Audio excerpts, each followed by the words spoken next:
Hello दोस्तों, कैसे हैं आप लोग। अब हम लोग कल की कड़ी में पढ़े थे भारतीय संविधान की रूपरेखा क्या है, एकात्मक है, संघात्मक है, संघात्मक के क्या क्या लक्षण हैं, एकात्मक के क्या क्या लक्षण हैं और विभिन्न प्रकार के उनके स्वरूप के बारे में हमने बात की थी। हमने जाना था कि संविधानवाद क्या है, इस सब पे हमने प्रकाश डाला था। और अब हम शुरू करेंगे एक नया नेक्स्ट टॉपिक जिसका नाम है संवैधानिक इतिहास। और भारतीय संविधान की जो जर्नी है, जो यात्रा है, ऐसा कहा जाता है या ये सर्वविदित है कि जो भारतीय संविधान की वर्तमान स्वरूप है वह कहीं न कहीं बहुत सारे जो पुराने ब्रिटिश काल के अधिनियम हैं वहाँ उससे प्रभावित है। उससे बहुत सारी ऐसी चीज़ें हैं जो ली गई हैं। अगर बात करें तो भारत शासन अधिनियम 1935 में तो सारी की सारी बहुत ज़्यादा प्रावधान उसके भारतीय शासन में और भारतीय संविधान में है, लिए गए हैं। तो हम उसी कड़ी में बात करेंगे कि भारतीय संविधान की जो ऐतिहासिक यात्रा है, ऐतिहासिक विकास है, किन किन मुद्दों पर और किस किस प्रकार से भारतीय संविधान में और भारत में संवैधानिक मूल्यों का और संवैधानिक संस्थाओं का विकास हुआ। संवैधानिक मूल्य यानी लोकतंत्र, विधायिका इत्यादि अन्य चीज़ों का, और संवैधानिक संस्थाएं कार्यपालिका, न्यायपालिका, विधायिका तथा बहुत सारी ऐसी संस्थाएं हैं जो उस काल से और चली आ रही हैं और हमने उसको यथास्थिति में एडाप्ट किया, उसी प्रकार से रखा है, नया संस्थाओं का निर्माण नहीं किया। ठीक, तो हम लोग उस पर चर्चा करेंगे, उस पर अपना प्रकाश डालेंगे। तो हमारा टॉपिक होगा आज का भारत का संवैधानिक विकास। भारत का संवैधानिक विकास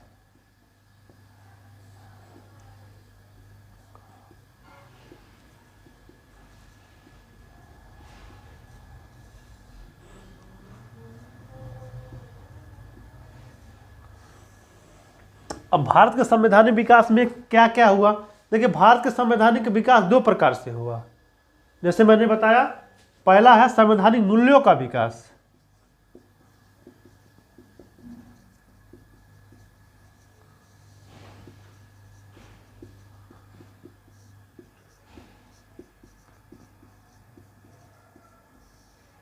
दूसरा है संवैधानिक संस्थाओं का विकास।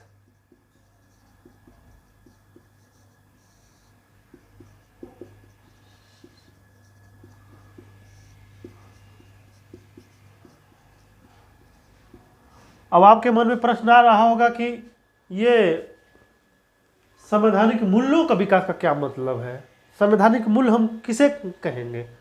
तो संवैधानिक मूल्य हम जैसे लोकतंत्र, स्वतंत्रता,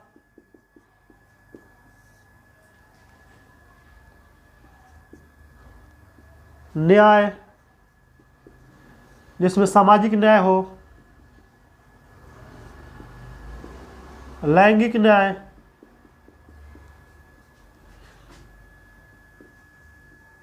ये सब संवैधानिक मूल्य है। केवल संविधान होना और संवैधानिक संस्थाओं का विकास होना महत्वपूर्ण नहीं है, संविधान में संवैधानिक मूल्य भी होना, संवैधानिक मूल्यों का विकास होना। तो ये तो है। अब बीच बीच में इस चीज़ का बात करेंगे कि किन किन संवैधानिक मूल्यों का विकास कब कब हुआ। तो हम लोग शुरू करेंगे कि 1600 के चार्टर से लेकर के अब तक की जर्नी, जितने भी चार्टर आए, 1600, 1726 का, 1773 का, 1784 का, और भी है 1833 का, 61 का, 58 का, जितने भी चार्टर हैं हम सब के बारे में एक एक करके बात करेंगे। क्योंकि उसी में शक्ति कब दी गई गवर्नर को, कब ली गई, कब वीटो दिया गया, बहुत सारे ऐसे आपको प्रावधान हैं जो जानने जरूरी हैं। परीक्षाओं में भी पूछते हैं और कंपटीशन के प्री में भी पूछता है और मेंस के लिए महत्वपूर्ण तो है ही। ठीक, तो हम लोग पहले में बात करेंगे। देखिए, भारत में आप जानते होंगे कि दो प्रकार के शासन रहा है, कंपनी का शासन, एक सीधे क्राउन का शासन। तो हम उसको दो भाग में करके और उसमें छोटे छोटे भागों को एक एक करके एक एक सीरीज के आधार पर पढ़ेंगे, जिससे आपको समझने में आसानी होगी कि कब कब कंपनी का शासन आया, कब सम्राट का शासन आया, कब कंपनी व्यापारिक कार्य छोड़ करके राजनीतिक कार्य में एंट्री हुई, कब कंपनी को बंद कर दिया गया, कब कंपनी की को से एक अधिकार छीन लिया गया। इन सारे मुद्दों पे हम एक एक करके चर्चा करेंगे और आप हमारे साथ बने रहिए। जिस प्रकार से मैं लिख रहा हूँ, आप भी अगर सीरियस स्टडी कर रहे हैं, सीरियस हैं परीक्षा को लेकर के, तो आप भी पेन और पेपर लेकर के हमारे साथ साथ लिखते जाइए, समझते जाइए और पढ़ते जाइए। एकदम क्रिस्टल क्लियर हो जाएगा। आपको किसी प्रकार से ऐसे जब दिमाग लगाएंगे कि इसमें क्या हुआ, उसके बाद क्या हुआ, कहानी की तरह आपको याद आ जाएगा। इतना मैं कोशिश करूंगा आपको पूरा बताने का। ठीक, अब देखिए, ये तो हो गया संवैधानिक मूल्यों का विकास। संवैधानिक संस्थाओं का विकास में आप कार्यपालिका, विधायिका और न्यायपालिका, ठीक, इन सब चीजों को देखेंगे कि कब कार्यपालिका का कब विकास हुआ, विधायिका कब आई, न्यायपालिका कब आई। ठीक, तो अब हम देखेंगे कि कंपनी के और भारतीय राज्य में कंपनी का शासन और ब्रिटिश का शासन को किस प्रकार से यहाँ स्थापित किया गया अंग्रेजों के द्वारा और कब इसका निर्माण हुआ। आएंगे संवैधानिक विकास।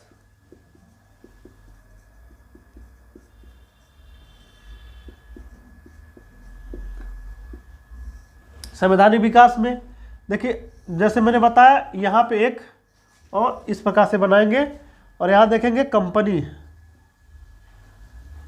या कंपनी का शासन, या ये ब्रिटिश ताज या ब्रिटिश क्राउन कहेंगे।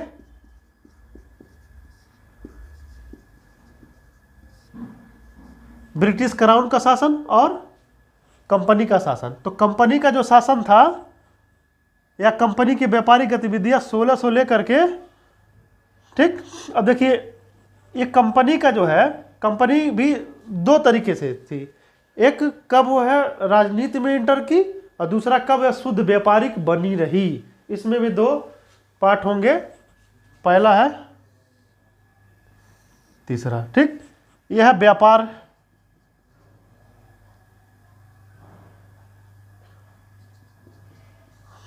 और दूसरा है व्यापार प्लस राजनीति।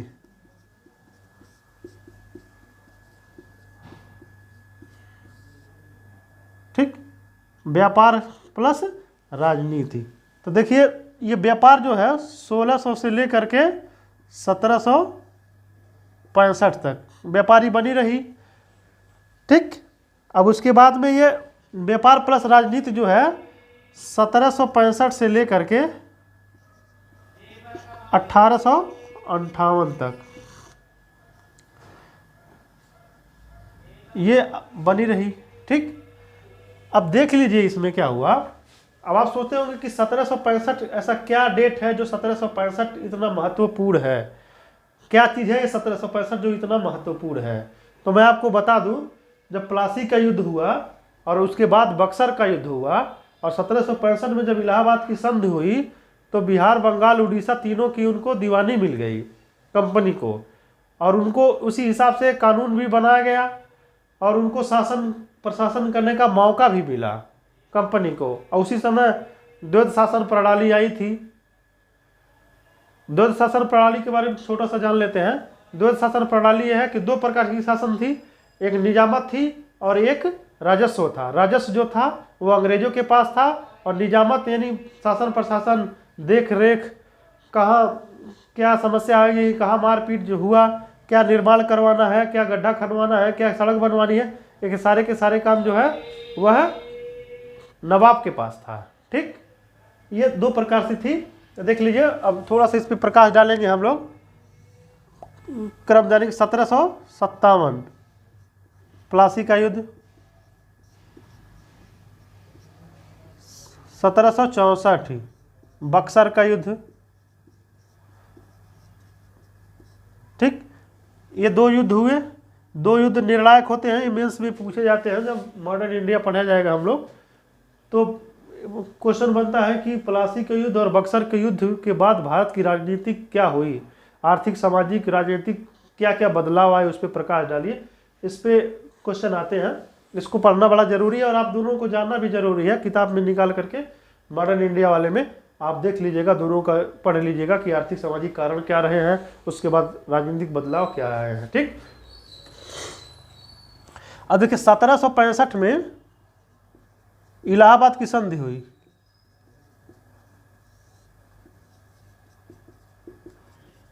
देखिए 2 डेट में हुई, 12 अगस्त और 16 अगस्त, नवाब और अंग्रेजों के बीच में।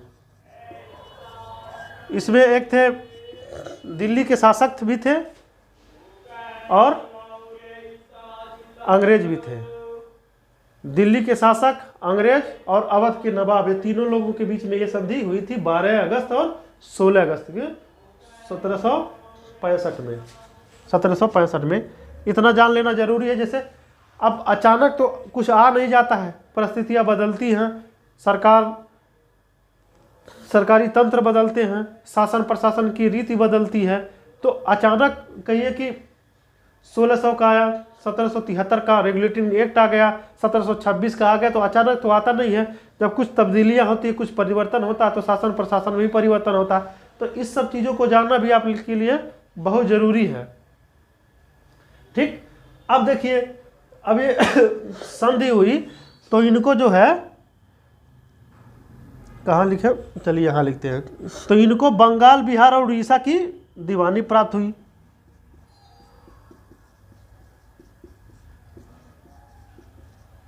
उड़ीसा की दीवानी प्राप्त हुई। तो अभी तो हम सिनॉप्सिस बना रहे हैं, इसको यही रोक देते हैं। इसके बारे में आगे भी हम लोग विस्तृत में चर्चा करेंगे। फिर इधर व्यापारिक कंपनी में देखिए, अब पहला आया 1773 का। इसमें केवल 1 और 2 अधिनियम होगा इसमें, और बाकी ज़्यादा पढ़ रही है। 1600 का चार्टर पढ़ना है और 1726 का एक राजलेख पढ़ना है। ये 1726 का एक ही पढ़ना है इसमें। और इसमें जो है रेगुलेटिंग एक्ट पढ़ना है 1773 का। ठीक, फिर एक्ट ऑफ सेटलमेंट पढ़ना है।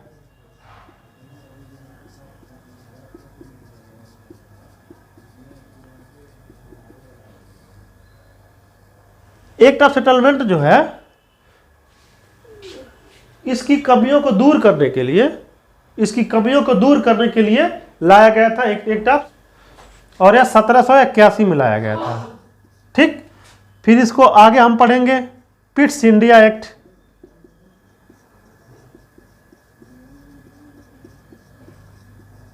(1784) का।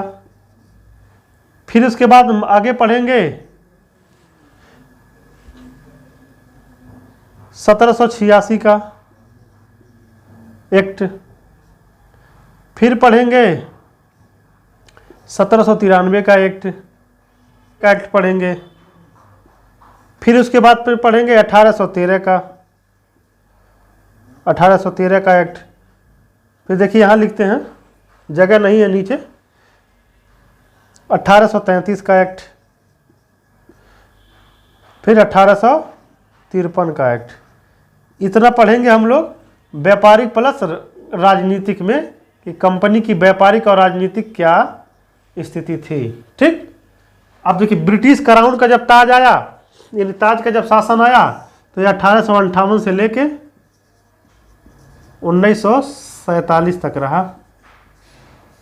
अब जाने रहे हैं कि भारत को भी आज़ादी 1947 में ही मिली थी, जब यह भारत को शासन सौंप कर या सुपुर्द करके या दे करके चले गए ये लोग। तो 1858 से लेकर के 1858 इसलिए कि जब आप जानते हैं कि भारत में 1857 की जो क्रांति हुई थी, उसी को दे करके ब्रिटेन को लगा कि ये अब शासन प्रशासन यहाँ पे चलाना बड़ा मुश्किल काम है, यहाँ पे बहुत ही इसको प्रभावी ढंग से अपना हाथों में लेना पड़ेगा शासन को। इसीलिए उस क्रांति को दबाने के लिए दमन किए। फिर उसके बाद में 1858 में एक अधिनियम पास करके फिर वह सीधे अपने हाथ में ले लिए शासन को। तो हम इस कड़ी में क्या क्या पढ़ेंगे? 1858 का एक्ट पढ़ेंगे, 1858 का एक्ट पढ़ेंगे, ठीक। फिर दूसरा पढ़ेंगे भारत परिषद अधिनियम,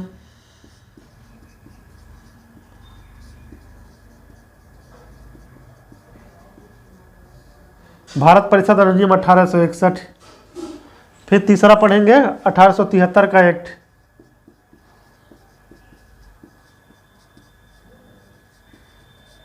फिर चौथा हम लोग पढ़ेंगे 1892 का।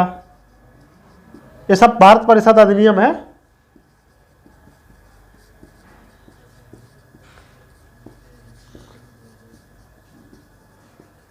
ठीक। फिर अगला कड़ी में पढ़ेंगे भारत परिषद अधिनियम 1909,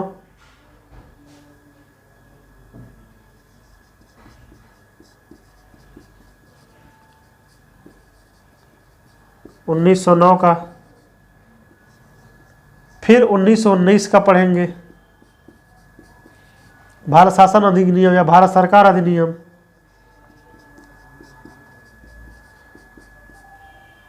फिर पढ़ेंगे हम लोग भारत सरकार अधिनियम। –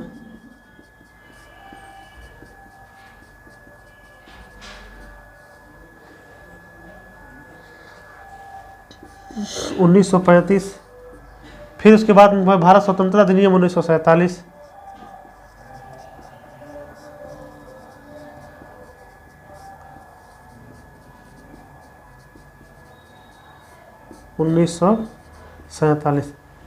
और भी बीच बीच में बहुत सारे एक्ट हैं, उनका भी मैं किसी के माध्यम से मैं जिक्र करूंगा। बहुत सारे ये अधिनियम और भी बीच बीच में आए हैं, लेकिन ये सब महत्वपूर्ण है, ठीक। तो एक एक करके हमारा पढ़ने का दायरा यही होगा कि व्यापार, जब कंपनी का व्यापार था या व्यापारी कंपनी थी या कंपनी का शासन था, जो व्यापार की गतिविधियाँ थी, तो उसमें क्या क्या हुआ, क्या क्या परिस्थितियाँ बदली। और फिर व्यापार था, फिर राजनीति था, उस समय क्या क्या परिस्थितियाँ बदली, कौन कौन से अधिनियम आए और किन किन संवैधानिक संस्थाओं और संवैधानिक मूल्यों का विकास हुआ। फिर उसके बाद में जब हम आएंगे 1858 में से लेकर के 1947 तक, इसमें क्या क्या बदलाव हुआ, कौन कौन से कंपनियों का विकास हुआ। फिर आएंगे ब्रिटिश क्राउन के शासन में 1858 से लेकर 1947 तक, 1858 का एक्ट, भारत परिषद अधिनियम 1861। इन सब पे हम लोग एक एक करके बिंदुवार चर्चा करेंगे, क्योंकि इन सब को जानना बहुत जरूरी है। एग्जाम में पूछ लेता है कि पहली बार सुप्रीम कोर्ट का निर्माण कब हुआ, सुप्रीम कोर्ट के लिए प्रावधान कब आया। तो रेगुलेटिंग एक्ट 1773 में सुप्रीम कोर्ट के लिए प्रावधान आया, फिर 1774 में जाकर के सुप्रीम कोर्ट का निर्माण हुआ, कलकत्ता में हुआ। एलिजा एम पे उसके प्रमुख न्यायाधीश थे, 2-3 लोग और थे, उनका भी हम नाम बताएंगे, उनका भी जिक्र करेंगे जब एक एक करके हम लोग जानेंगे, ठीक। अब देख लीजिए, फिर इसको हम हटाते हैं, फिर नेक्स्ट देखते हैं शुरू से कि क्या क्या हम लोग देखेंगे, ठीक।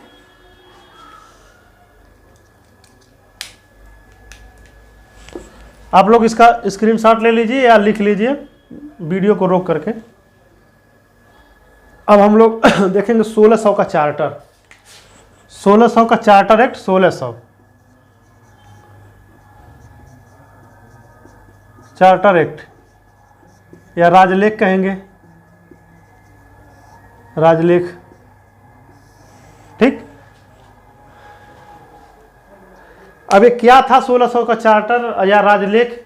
देखिए, कंपनी का जो ब्रिटिश जो कंपनी है, ईस्ट इंडिया कंपनी तो बाद में हुआ, उसके बारे में बहुत बड़ा लंबा नाम है, लेकिन हम सुविधा के लिए ईस्ट इंडिया कंपनी ही प्रयोग करेंगे। तो ये 15 वर्षों का एक अधिकार पत्र था कि आप जाइए और भारत और दक्षिण एशिया में जितने भी देश हैं इधर, आप यहाँ पे व्यापार कर सकते हैं। 15 वर्षों का क्या किया था, एक अधिकार पत्र दिया था, ठीक। किसने दिया था? महारानी एलिजाबेथ ने, महारानी एलिजाबेथ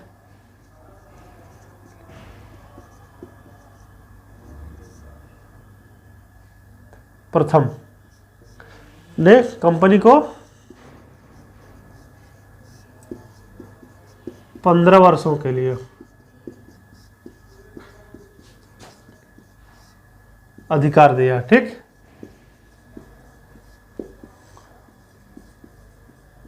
पंद्रह वर्षों के लिए अधिकार दिया। ठीक, और ये अधिकार जो दिया वो एकाधिकार दिया, मतलब केवल यही। और मैं बता दूं, कंपनी का एकाधिकार जो है, व्यापार करने का अधिकार 1600 लेकर के 1813 तक चलता रहा। 1600 लेकर के 1813 तक चलता रहा, लेकिन 1813 में भी पूरी तरह से समाप्त नहीं किया गया था। केवल इतना ही बता दूं कि कंपनी का जो एकाधिकार था 1600 लेकर के 1800 तक चलता रहा, और 1813 में भी चीन के साथ व्यापार और चाय का व्यापार, ये दोनों फिर भी कंपनी के पास यह बना रहा। उसके बाद में यह समाप्त किया गया। ठीक, ये तो हो गया। अब कंपनी का थोड़ा सा प्रारूप देख देते हैं। कंपनी का प्रारूप देख लेते हैं कि क्या क्या थे इसमें। कंपनी में इसमें कोर्ट ऑफ डायरेक्टर होते थे, कोर्ट ऑफ डायरेक्टर्स।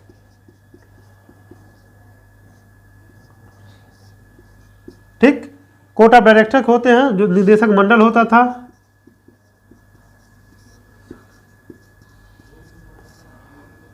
और इसमें 24 सदस्य होते थे।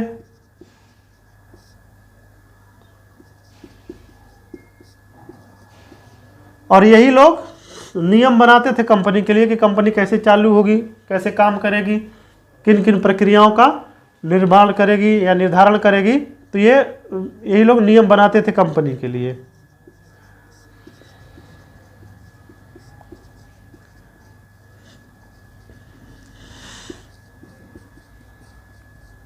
आपको ये ध्यान रखना है कि कंपनी के लिए अभी ये नियम बना रहे हैं, ये जो अधिकार है ये लेकर के गवर्नर को दिया जाएगा आगे चल करके। तो उस पर भी हम लोग चर्चा करेंगे आगे। ठीक, तो ये तो हो गया। ये कंपनी के director of court of director होते थे, निदेशक मंडल 24 सदस्य होते थे। नियम यही लोग बनाते थे कि नियम किस प्रकार से कंपनी काम करेगी, किस प्रकार से व्यापारों का संचालन करेगी। वहीं ब्रिटेन में बैठे थे ये लोग, इंडिया में नहीं थे। ठीक, इसके बाद से आया 1600 चार्टर का, इतना देख लिए राजलेख। अब अगला देखेंगे हम लोग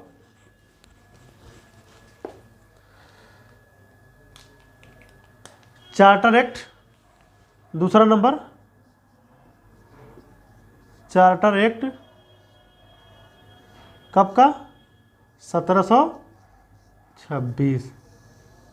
और 1726 के चार्टर एक्ट में छोटा सा प्रावधान किया गया, शक्ति दी गई कि बम्बई, मद्रास और कलकत्ता के लिए जो वहाँ के गवर्नर जनरल लोग हैं, वह लोग उसके लिए विधि बना सकेंगे। विधि बनाने की शक्ति दी गई।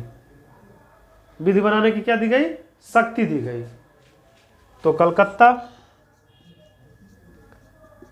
आज कोलकाता है, ठीक, बम्बई जो आपका मुंबई है, ठीक, और मद्रास जो चेन्नई है, इन तीनों के लिए जो यहाँ की जो तीनों प्रेसिडेंसी हैं, यहाँ के गवर्नर को शक्ति दी गई कि ये लोग क्या कर सकते हैं? विधि बना सकते हैं, और उनका परिषद और वो विधि बना सकते हैं कि वहाँ के गवर्नर जो है कलकत्ता के लिए, बम्बई के लिए और मद्रास के लिए कानून बना सकते हैं। इसमें केवल इतना ही प्रावधान किया गया है, इससे ज़्यादा नहीं। फिर तीसरा देखेंगे,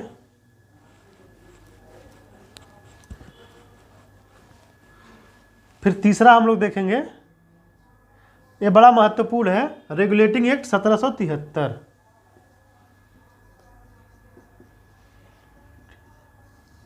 एक्ट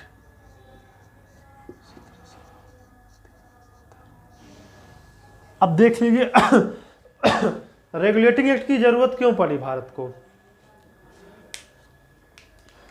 इससे पहले तो व्यापारिक रूप से, शुद्ध रूप से काम कर रही थी कंपनी। शुद्ध व्यापारिक रूप से इसका काम था व्यापार करना, मुनाफा कमाना और कमा के अपना पेट भरना, इसका यही काम था। लेकिन अब ऐसी क्या परिस्थिति बनी कि जो 1773 में रेगुलेटिंग एक्ट लाना पड़ा। तो छोटी सी परिस्थिति पे हम लोग प्रकाश डालते हैं।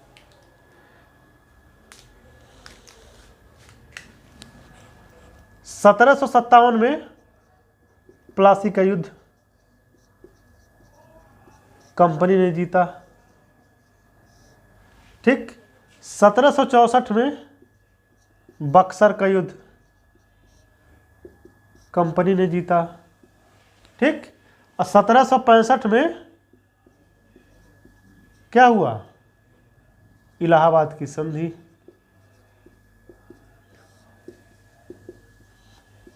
अब 1765 में इलाहाबाद की संधि के माध्यम से कुछ बहुत बड़ा बदलाव आया। बिहार, बंगाल और उड़ीसा की दीवानी कंपनी को प्राप्त हुई। पहली बार जो है बिहार, बंगाल, उड़ीसा, बिहार, बंगाल और उड़ीसा को दीवानी प्राप्त हुई।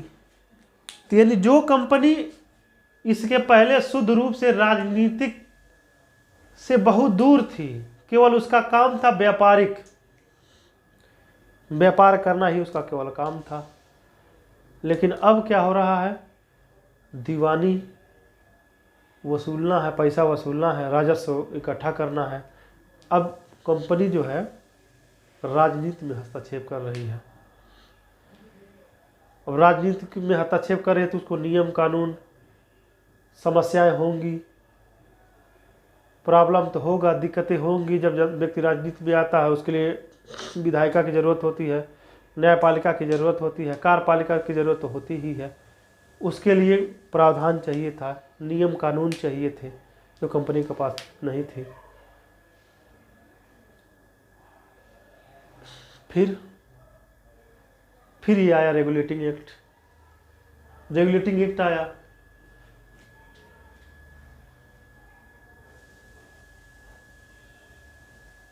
सत्रह सौ 65 में जब ये इलाहाबाद की संधि हुई, इसके बाद में तीनों जब आया तो डायरेक्ट एंट्री मारी राजनीति में कंपनी। जब राजनीति में कंपनी ने एंट्री मारी तो क्लाइव जो है, लॉर्ड क्लाइव के बारे में जानते ही हैं। द्वैध शासन,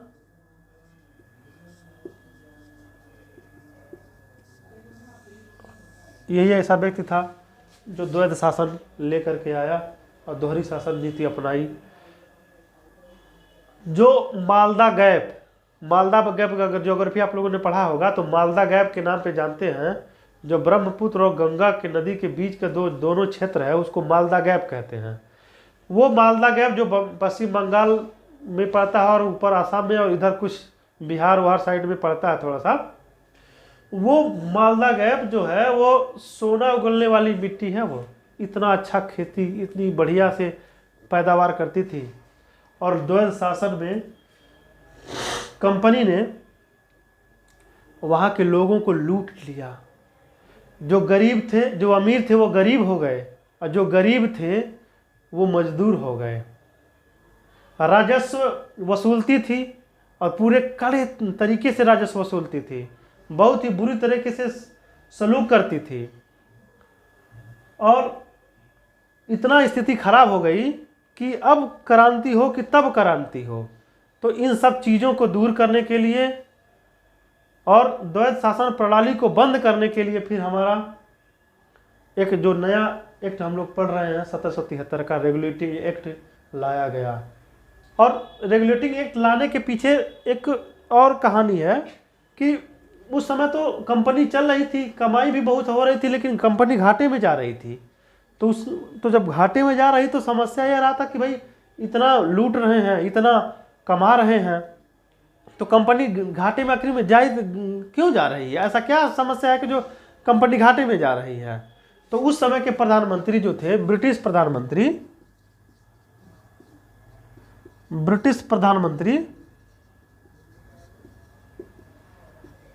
नॉर्थ ब्रुक थे।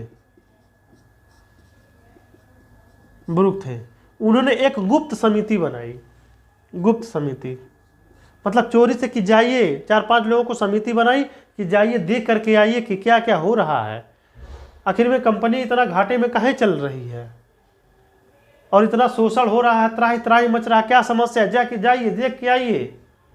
ठीक, तो अब समिति ने रिपोर्ट दिया, जांच की और रिपोर्ट दिया कि सर स्थिति कुछ ठीक नहीं है, जितने भी कंपनी के कर्मचारी हैं वो अपना खुद का व्यापार करते हैं, कंपनी का व्यापार पे ध्यान नहीं देते हैं, खुद का अपनी कमाई में अपना इनकम बढ़ाने में बहुत तेज हैं लोग, बहुत ज़्यादा पैसा कमा कमा करके घर भी भेज रहे हैं। समिति ने, गुप्त समिति ने रिपोर्ट दिया प्रधानमंत्री लॉर्ड नॉर्थ ब्रुक को, और उसी की अनुशंसा पे है रेगुलेटिंग एक्ट 1773 पारित किया गया। अब इसके पीछे क्या कहानी थी, पृष्ठभूमि हम लोगों ने समझा। अब रेगुलेटिंग एक्ट में क्या क्या प्रावधान किया गया इसके बारे में हम लोग समझते हैं। अब लिखेंगे रेगुलेटिंग एक्ट के प्रावधान। प्रावधान अब देखिए इसमें कहा गया कि जो बंगाल का गवर्नर था उसको गवर्नर जनरल बना दिया गया। क्या बना दिया गया? बंगाल के गवर्नर को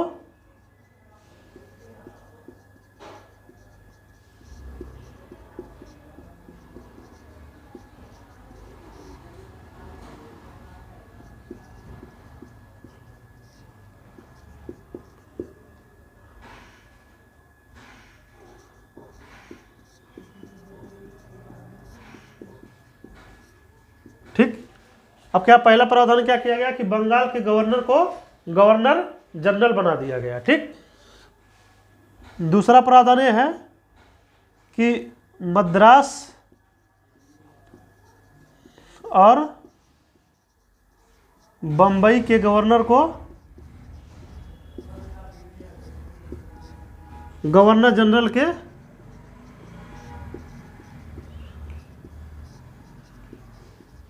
अधीन कर दिया गया।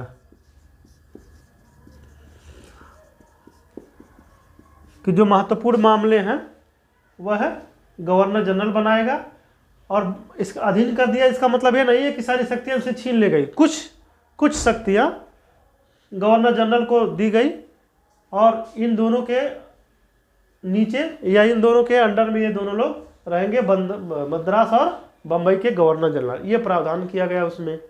ठीक। अब आपके मन में आएगा कि भाई कहा गया कि भारत का प्रथम गवर्नर जनरल कौन था? तो भारत का प्रथम गवर्नर जनरल वारेन हेस्टिंग था। वारेन हेस्टिंग, इसको लिख लीजिएगा थोड़ा सा, ये भी जानना जरूरी है। ठीक। ये तो बना गया। अब तो जैसे मान लीजिए ये तो हुआ, तो हम लोग संवैधानिक विकास पढ़ रहे हैं, और हम लोगों को हमारा जो फोकस होना चाहिए, दो चीज़ें होना चाहिए, संवैधानिक संस्थाओं का विकास और संवैधानिक मूल्यों का विकास। तो हर अधिनियम के हर प्रावधान में हम ये दोनों चीज़ें ढूंढेंगे। दो चीज़ें हमको ढूंढना बहुत जरूरी है कि किन किन मूल्यों का और किन किन संस्थाओं का विकास कब हुआ। तो अब इसमें देखिए इसका परिणाम क्या हुआ। अब इन पर इसका परिणाम क्या हुआ, छोटे परिणाम क्या हुआ? भारत में क्या हुआ? केंद्रीकृत शासन प्रणाली प्रारंभ हुई। परिणाम क्या हुआ? भारत में केंद्रीकृत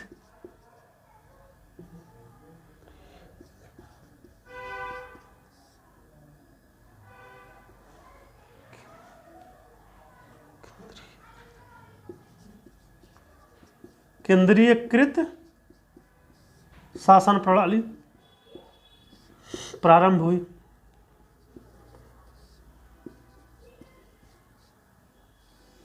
ये एक इसको परिणाम के हिसाब से देखेंगे। ठीक। ये तो पहला प्रावधान है। दूसरा देखिए, अब गवर्नर जनरल की सहायता के लिए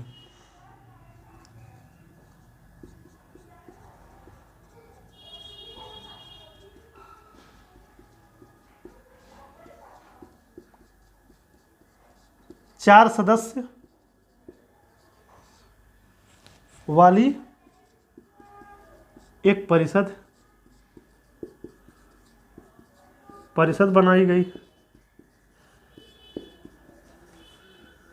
ठीक। और ये परिषद की व्यवस्था इसके लिए की गई कि यह बहुमत के आधार पर निर्णय लेंगे।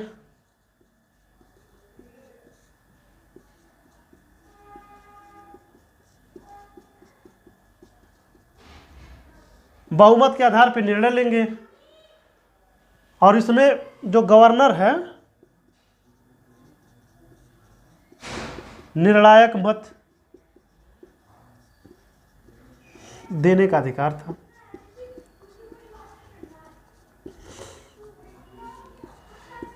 अब आप सोचते हो कि निर्णायक मत क्या होता है।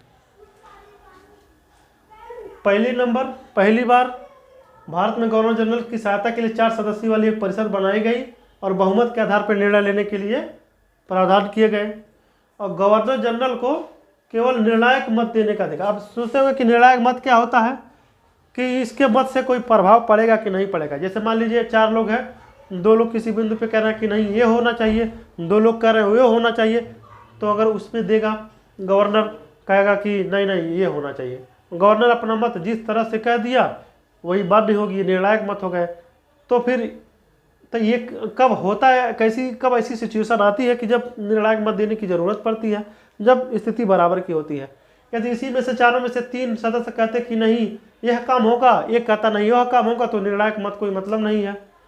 तो जो यहाँ पे 3 सदस्य जिस चीज़ के लिए सहमत होंगे उसी पे अपनी मोहर लगा देंगे, वही नियम बनेगा, कानून बनेगा। जो जिस चीज़ के लिए वो अपनी मोहर लगाए वो बन जाएगा। तो ये निर्णायक मत देने का अधिकार था। ठीक। और आपको ये बता दें कि इसमें गवर्नर जनरल को हम जी कह के संबोधित करेंगे। वीटो शक्ति प्राप्त नहीं थी।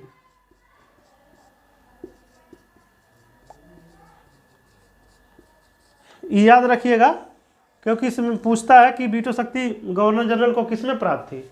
तो क्योंकि बहुत सारे लोग कहते हैं कि ये निर्णायक मत देने का अधिकार हुआ था, ये हुआ था, तो हो सकता है 1773 में ही था, लेकिन ऐसा नहीं था। अब आप सोचेंगे कि जो पहली बार 4 सदस्यों वाली एक परिषद बनी, इसके सदस्य कौन थे। अब सदस्यों का थोड़ा सा नाम जान लेते हैं।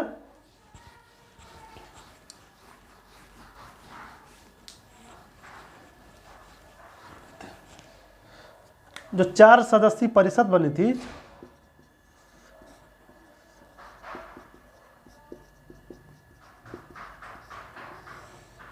पहले सदस्य थे जॉन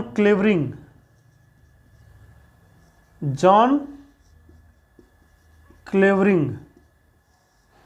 दूसरे थे जॉर्ज मेंसन और तीसरे जो थे रिचर्ड बारवेल और चौथे सदस्य थे फिलिप फ्रांसिस।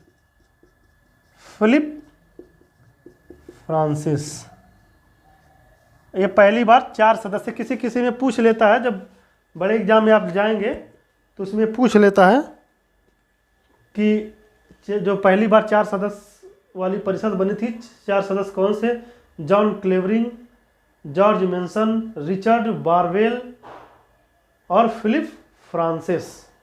ये 4 सदस्य थे। अब तीसरा क्या प्रमुख बदलाव हुआ इसमें, उसके बारे में जानेंगे।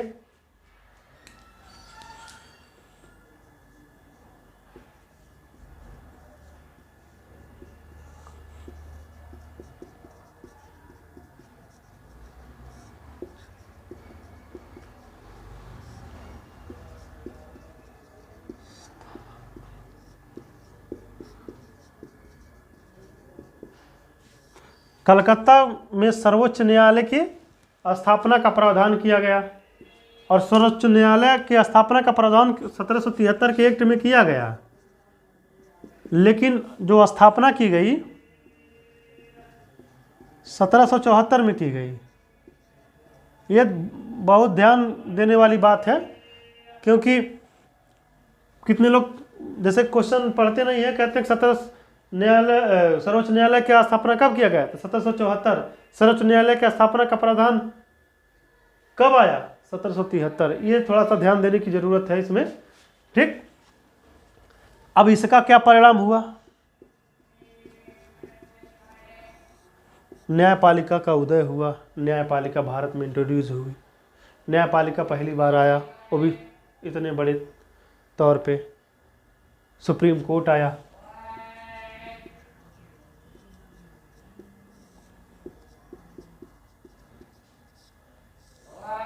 ठीक, क्योंकि हम लोग, मैं फिर आपसे बोल रहा हूँ कि हम लोग वही पढ़ रहे हैं, संवैधानिक मूल्यों और संवैधानिक संस्थाओं का विकास, हमारा ध्येय यही है। तो हम लोग देखा कि केंद्रीकृत प्रणाली उस समय जब दोनों मद्रास और बम्बई के गवर्नरों को कलकत्ता के गवर्नर के अधीन कर दिया गया, तो वहाँ केंद्रीकृत की एक ही केंद्र होगा, उस पर अन्य राज्य होंगे और उसी हिसाब से गवर्न करेगा। यहाँ पे न्यायपालिका इंट्रोड्यूस होती है, न्यायपालिका का उदय हुआ। दो चीज़ तो हम लोग जान लिए। अब थोड़ा सा न्यायपालिका के बारे में थोड़ा सा जानेंगे। और ये न्यायपालिका का उदय हुआ और तो और ये अभिलेख न्यायालय बना।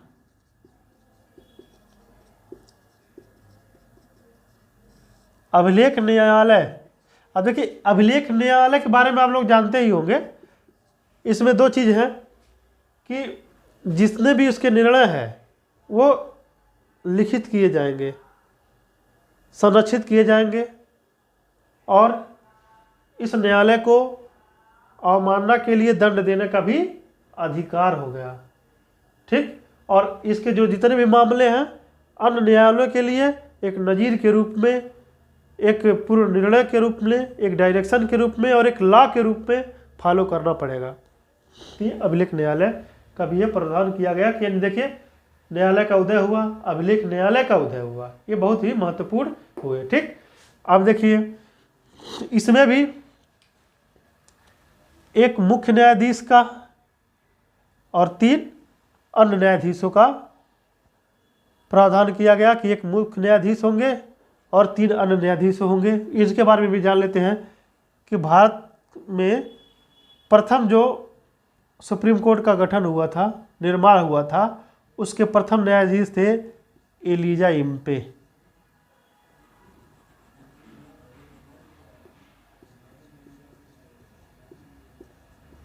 इम्पे। और 3 अन्य जो सदस्य थे वह ये थे स्टीफन मेस्ट्री,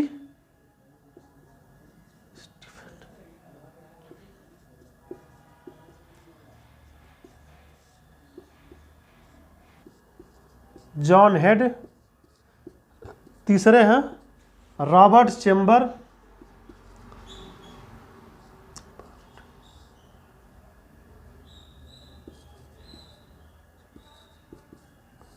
ये एलिजा एम्पे मुख्य न्यायाधीश थे ही। तो ये 4 न्यायाधीश, एक मुख्य न्यायाधीश और 3 अन्य न्यायाधीश का, इसका भी नाम पूछता है कि कौन से न्यायाधीश थे, कौन से नहीं थे। इसको भी आप लोग नोट कर लीजिए, लिख लीजिए, ठीक। अब बताइए, इतना तो हुआ। अब चौथी चीज, इन सब का सामूहिक परिणाम देख लेते हैं कि आखिर में क्या परिणाम निकला। परिणाम ये निकला कि केंद्रीकृत शासन प्रणाली आई,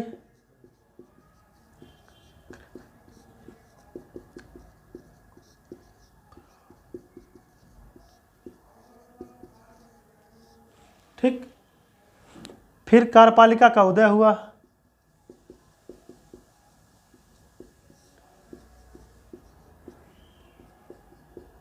न्यायपालिका का उदय हुआ,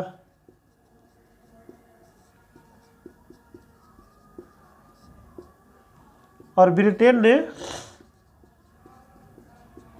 कंपनी के माध्यम से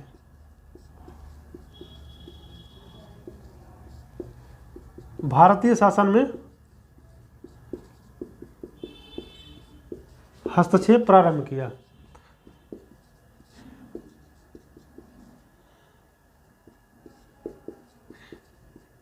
देखिए, ये बात जानना जरूरी है कि शब्द को ध्यान देना बड़ा जरूरी है कि कंपनी के माध्यम से, ठीक। और ये प्रथम प्रयास था, पहली बार हस्तक्षेप किया था भारतीय शासन में कंपनी के माध्यम से, ठीक। ये तो हो गया। और क्या क्या प्रावधान किए गए उसको भी जान लेते हैं। कंपनी के बारे में, जो कंपनी में मैंने बताया कि बहुत ज़्यादा अनियमितताएं थी कंपनी में, उस पे भी नियंत्रण लगाया गया, कमांड रखी गई। देख रहे हैं कि कंपनी का व्यापार ना करके अपना खुद का व्यापार कर रहे थे, तो उस पर भी कंट्रोल किया गया। क्या क्या प्रावधान किया गया उसको भी जान लेते हैं हम लोग।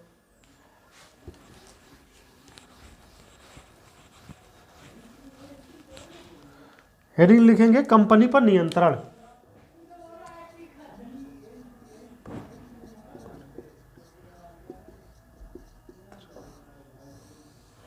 कंपनी के नियंत्रण के बारे में हम बताने से पहले थोड़ा सा और कुछ जानकारी लेना जरूरी है इसमें।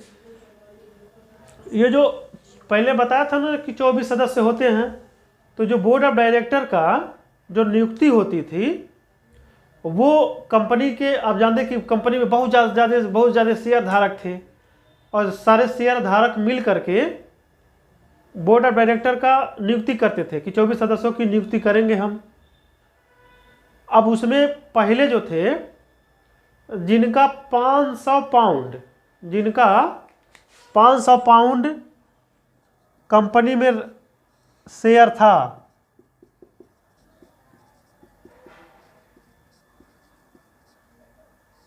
और या उससे अधिक था, वो लोग बोर्ड ऑफ डायरेक्टर का नियुक्ति करते थे। ठीक। अब उसको बढ़ा करके 1000 पाउंड कर दिया गया कि कंपनी में जिसके 1000 पाउंड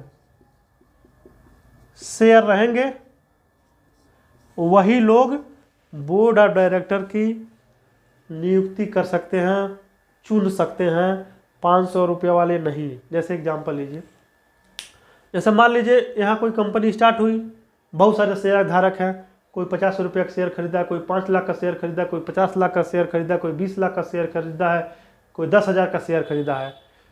तो बोर्ड ऑफ डायरेक्टर की नियुक्ति के लिए कि कौन कौन कंपनी के शेयर धारक की चुनते हैं कि ये रहेंगे वो रहेंगे। अब उसमें क्या हुआ कि पहले 500, जिसका 500 रुपये का शेयर खरीदता था वो कहता था कि हम भी नहीं ये रहेंगे, वो भी, उसको भी वोट डालने का अधिकार था कि किसको किसको बोर्ड ऑफ डायरेक्टर चुना जाए। अब कंपनी ने, शासन ने यह प्रावधान कर दिया कि कंपनी के जितने 1000 से अधिक जिनकी वैल्यू होगी, जो लोग 1000 से अधिक का शेयर खरीदे रहे होंगे, उन्हीं का हम शक्ति देते हैं, हम उन्हीं को कि वही लोग केवल चुन सकते हैं, उससे अधिक कम वाले चुन नहीं सकते हैं। तो 1000 पाउंड के शेयर धारक बोर्ड ऑफ डायरेक्टर का चुनाव कर सकते हैं।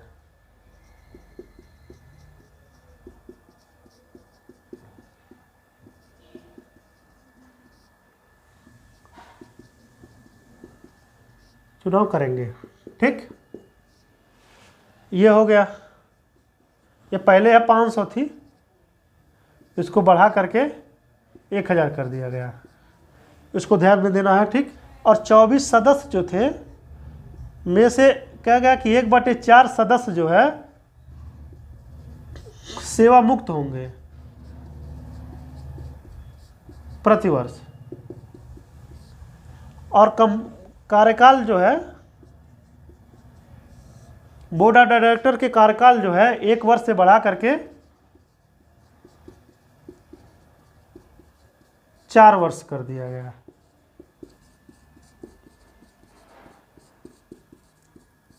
ठीक।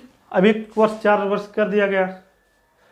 और ये जो बहुत ज़्यादा बुराई थी, कंपनी के कर्मचारी अपना खुद का बिजनेस करते थे, कंपनी का भी करते ही थे, तो उन्होंने कहा दिया कि कंपनी के कर्मचारी भी बिना लाइसेंस के निजी व्यापार नहीं करेंगे।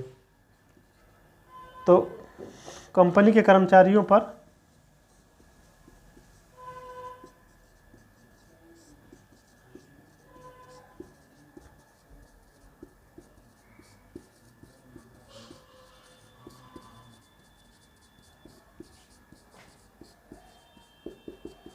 ठीक, कंपनी के कर्मचारी बिना लाइसेंस के निजी व्यापार नहीं करेंगे। और उपहार देने पर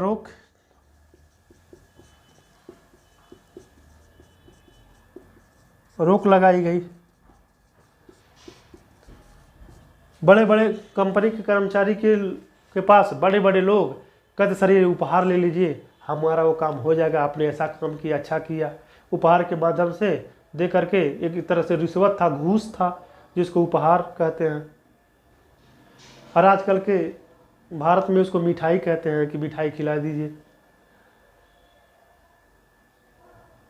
तो उसको भी रोक लिया गया। कंपनी के अनियमितताओं को दूर करने का पूरा प्रयास किया गया। अब देखिए, ये बहुत सारे प्रावधान किए गए जो महत्वपूर्ण है, हम उसी को चर्चा कर रहे हैं। कंपनी के पर नियंत्रण भी लगाया गया, ये सब प्रावधान किए गए। तो हम लोग अब रेगुलेटरी एक्ट 1773 अब लोग देख लिए। Act of settlement 1781।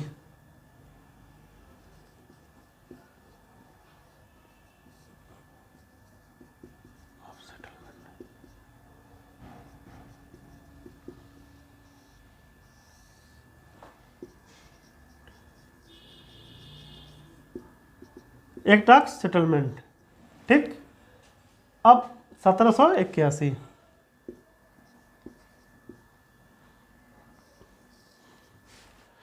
इसमें बहुत ज़्यादा प्रावधान नहीं किया गया।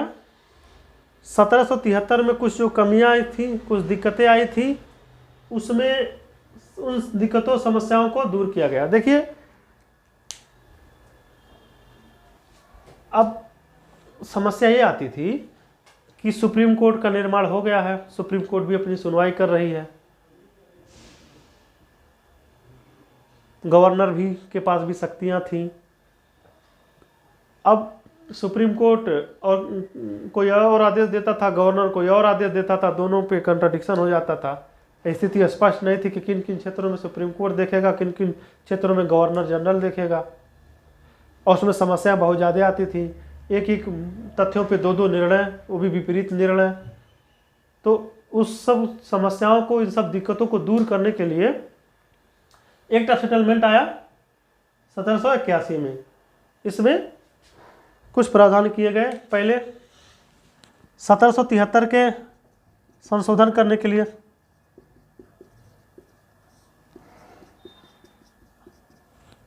प्रावधान था,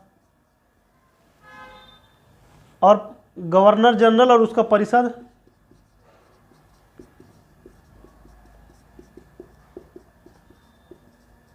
आप जान ही रहे, एक गवर्नर जनरल था और उसके परिषद में 4 सदस्य थे। इनको न्यायालय के क्षेत्राधिकार के बाहर किया गया।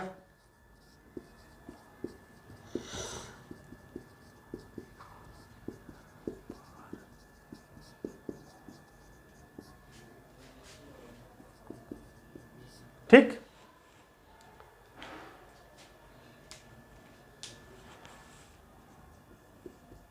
राजस्व से न्यायालय के क्षेत्राधिकार को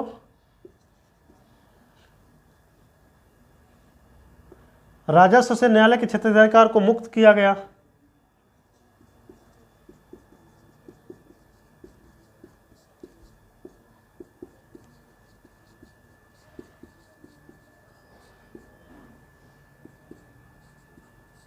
यानी राजस्व, जितने भी राजस्व के मामले हैं वो न्यायालय के क्षेत्राधिकार में नहीं रहेंगे, बल्कि गवर्नर जनरल उस पर अपनी निर्णय देगा और अपना न्यायालय के क्षेत्राधिकार से बिल्कुल वह फ्री रहेंगे।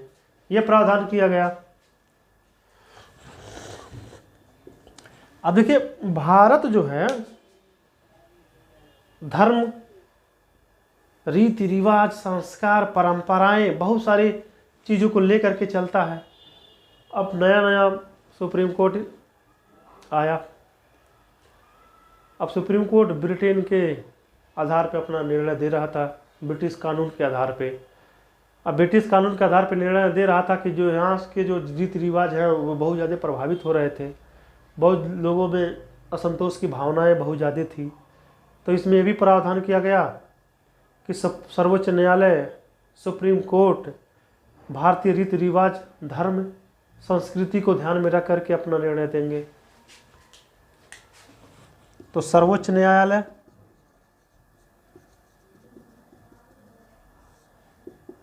धर्म, संस्कृति, रीति रिवाज को ध्यान में रखकर निर्णय देंगे। ठीक, ये भी प्रावधान किया गया।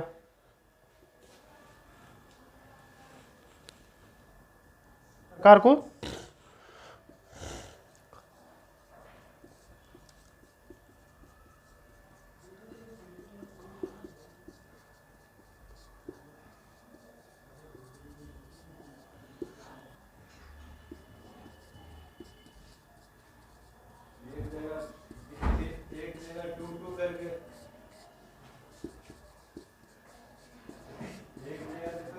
बनाने की शक्ति दी गई,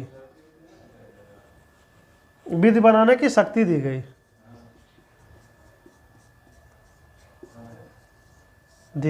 ये प्रावधान किया गया। ठीक, मतलब रेगुलेटिंग एक्ट में जितने भी समस्याएं थी उनको दूर करने के लिए एक्ट ऑफ सेटलमेंट लाया गया 1781 में।